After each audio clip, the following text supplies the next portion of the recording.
Okay. So just wanted to go over some of the pages real quick. So this is going to be one of the pages that you caught a glimpse of in the trailer, and the goal I wanted to get across with these clips here is just the idea behind not only Rewind itself, but comic making in general. See, there's so much that goes into developing a comic page, and quite honestly, the art itself almost comes last. So you can be a fantastic artist. You can be, technically amazing, and be able to, render just about anything. But if you can't tell a story with as little lines as possible and in, the confines of the panels and direct the viewer's eye and all that, then you're not going to get any work and you're not going to be considered that great an artist. You're not going to be able to get anywhere with it.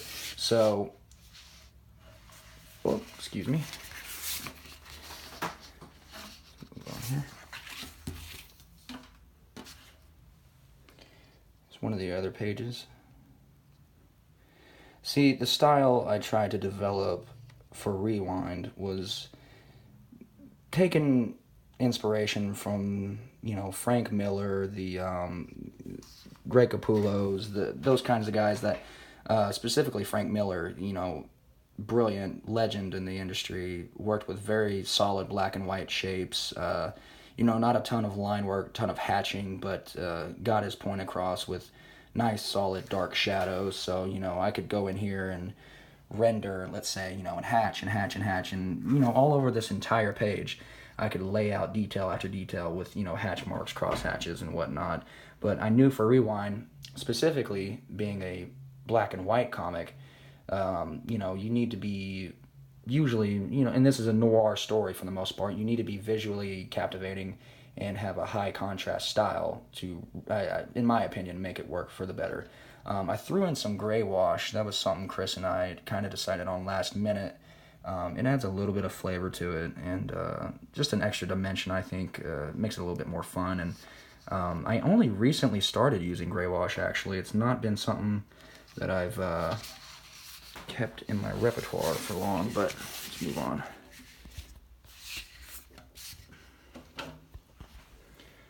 Another page here.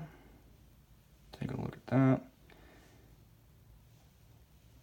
And see what I'm trying to do, the goal with each page is to tell as much story with as little panel usage as possible and as little lines as possible. I think the mark of a truly great artist is someone who can tell an entire narrative to you in one image with the least amount of lines as possible.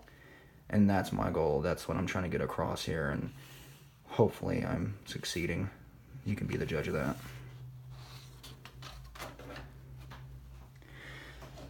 And one interesting thing I've had a lot of fun with, actually, is, oddly enough, the lettering.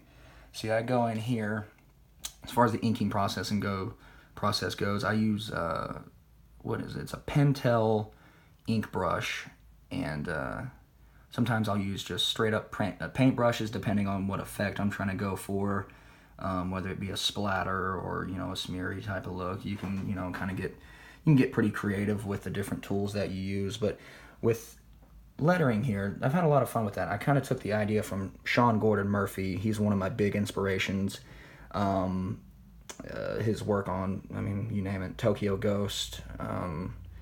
Now it's Batman White Knight. The list goes on. The dude, in my opinion, is already a legend. I've taken such great inspiration from him, and he really fed me for this work. And originally, my inspiration for getting into comics and wanting to tell these stories was Mark Bagley, specifically his work on Ultimate Spider-Man. His work blew me away, and the guy has such grace in his lines. It's outstanding, and I think the dude is just massively underrated. He does not get enough credit and is not talked about enough.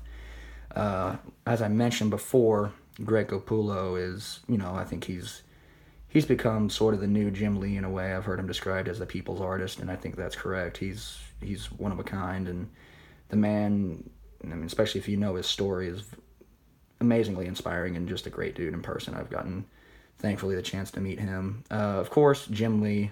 Everyone, I think, is inspired by Jim Lee. And even before Jim Lee and Capullo, my second biggest inspiration was the late Michael Turner. His work absolutely destroyed me when I saw it. It was like, my God, I mean, it humbles you just to look at it. And unfortunately, Mike has, passed, and that's, of course, sad. And, but yet, thankfully, we have something to remember him by, and that's tons and tons of amazing, beautiful artwork.